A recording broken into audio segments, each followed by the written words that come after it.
Good morning, everybody. Bill here, New York Sports with an Attitude. I know it's been a little bit of time since I was on the air.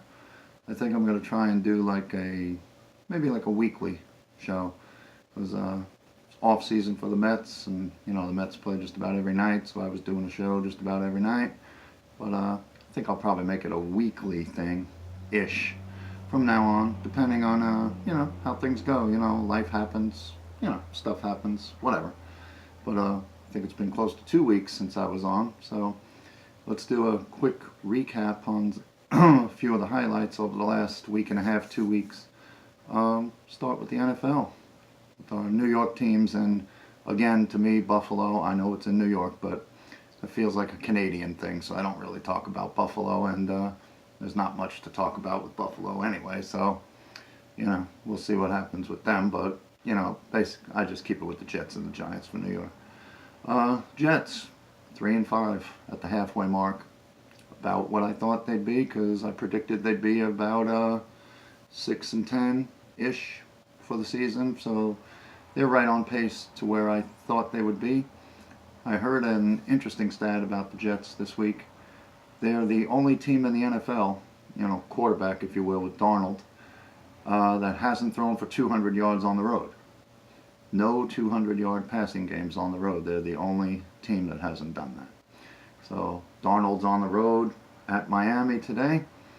I don't think he's going to get 200 yards passing today. Duke and Miami had a game down in Miami yesterday in an absolute monsoon. I mean, there was just tons of water everywhere. Jets are playing down in Miami today. There's like a 65% chance of rain, and they're saying the field doesn't drain well at all. So it could be a huge mess. So if you play fantasy football and you have a Jet or a Dolphin, you might want to reconsider, because it's going to be really difficult to move around on that field from everything I'm hearing, because it doesn't drain and it's a mess. And the NFL is concerned too. So might want to switch out any Jets or Dolphins. I don't have any, so it doesn't affect me. But, just a piece of friendly advice. Might want to reconsider. Anyway, Jets less than mediocre as everybody expected, heading for a 5-11, 6-10 season. Giants even worse, 1-7 at the halfway mark, just like they were last year, and they ended up 3-13, and they'll probably end up about 3-13 again this year. The good news is, Giants don't play today, so they can't lose. They've got a bye week before they go out to San Francisco next week and most likely lose again. They're just horrible. Excuse me. Saquon Barkley, he's been very good, as we expected. Manning has not been good at quarterback. Granted, the offensive line has been atrocious. It might as well be me and 4 or 5 of my friends playing offensive line for a lot less money. I can just let guys run over me and go crush my quarterback. But, they tried to address it. They signed Solder to a lot of money. That hasn't worked out. Drafted Hernandez, I believe, and that hasn't worked out. So they're going to have to reevaluate that again.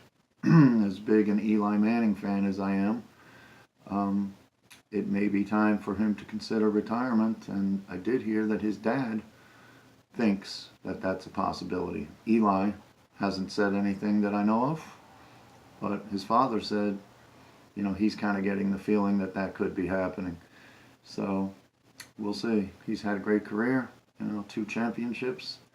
But, father time always wins. He's pushing 38 now, taking a lot of beatings over the last few years. So it might be time. He's got plenty of money, 2 titles. Might be time to hang it up. Time to hang it up and see if Lauletta can play, even though the other day did something stupid, got himself arrested. But we don't even know if this kid can play. So it might be time for that. But the Jets and Giants are heading for, there's already a lost season. All right. Well, to my LSU Tigers, playing much better this year than I anticipated. But were dominated by Alabama yesterday, as I anticipated. So their season's over in terms of any dreams of being in the college football playoff. Those are gone now. I never expected them to get there. I expected them to lose, and lose handily yesterday. Maybe not by 29 points in a 29-0 shutout, but I expected them to be soundly defeated.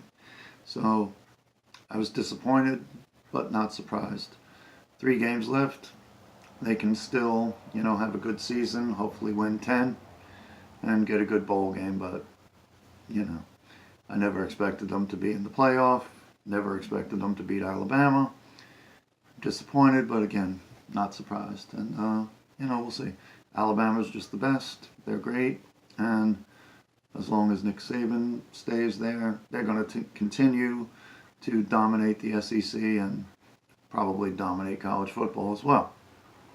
All right.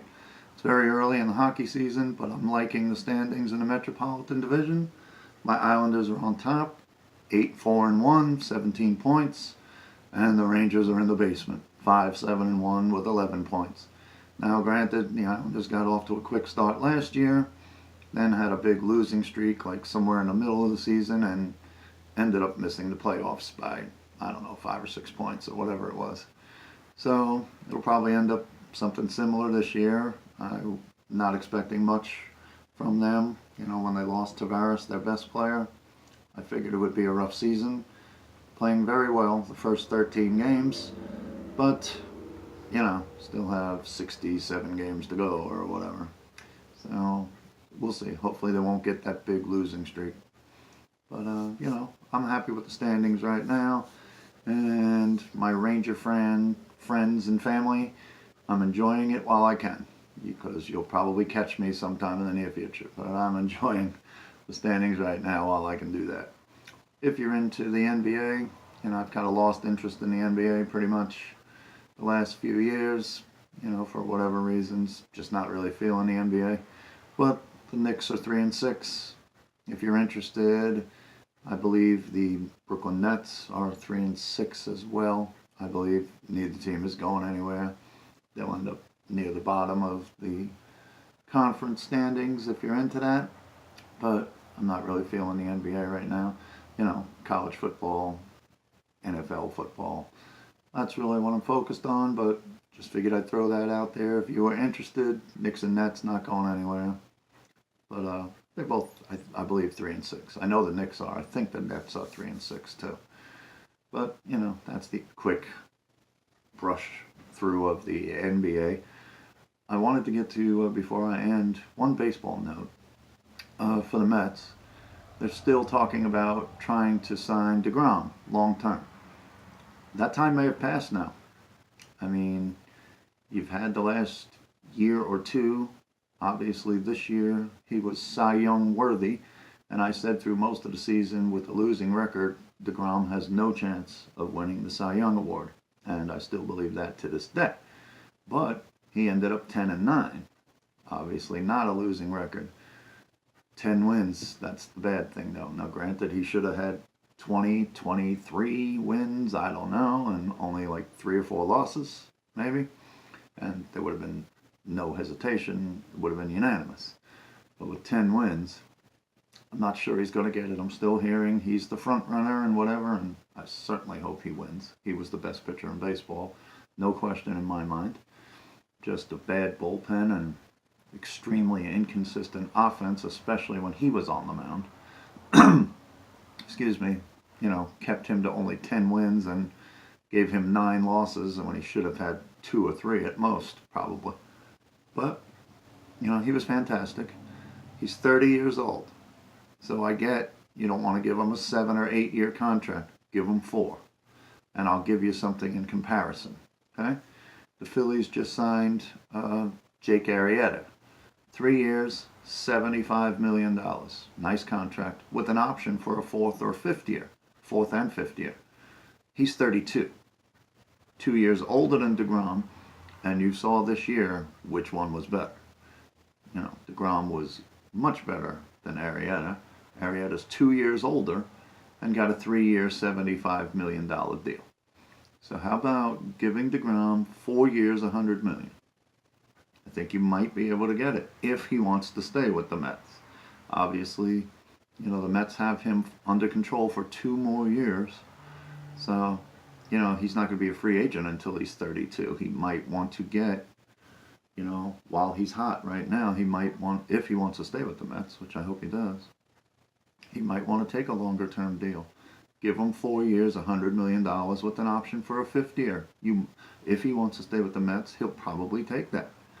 You know, $25 million a year for the next 4 years.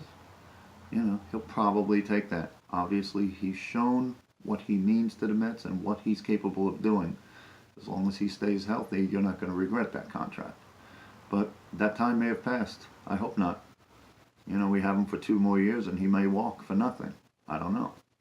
But at least get with him and his people, offer him a 4-year deal for $100 million. Or what you gave Cespedes, 4 years, $110 million. You know, offer it to him. And if he doesn't take it, well, that tells you that he doesn't want to stay a Met and he's going to leave in 2 years. But if you offer him $110 million for 4 years, you're making him know that you're serious about keeping him and wanting him to spend his career with the Mets like we all want. But you have to make the move. Get out there, you know, the new GM is in, get it done. You know, like I said, if he turns down that kind of money and security, that's telling you, okay, he doesn't want to leave. I mean, he doesn't want to stay with the Mets. And then maybe in 2020, before he becomes a free agent, you trade him and get prospects back for him. I don't know. But offer him the big contract. That will tell you exactly where he's, you know, his mind is. All right, so that's all I've got for now. You know, maybe next Sunday morning or something, I'll do another show. You know, watch the football today. It's a really nice day in Georgia. I hope it's nice wherever you are listening. All right, have a great Sunday. You know, subscribe if you haven't. You know, enjoy whatever you're doing today. Thanks very much for watching, and we'll catch you next time on The Attitude. Take care.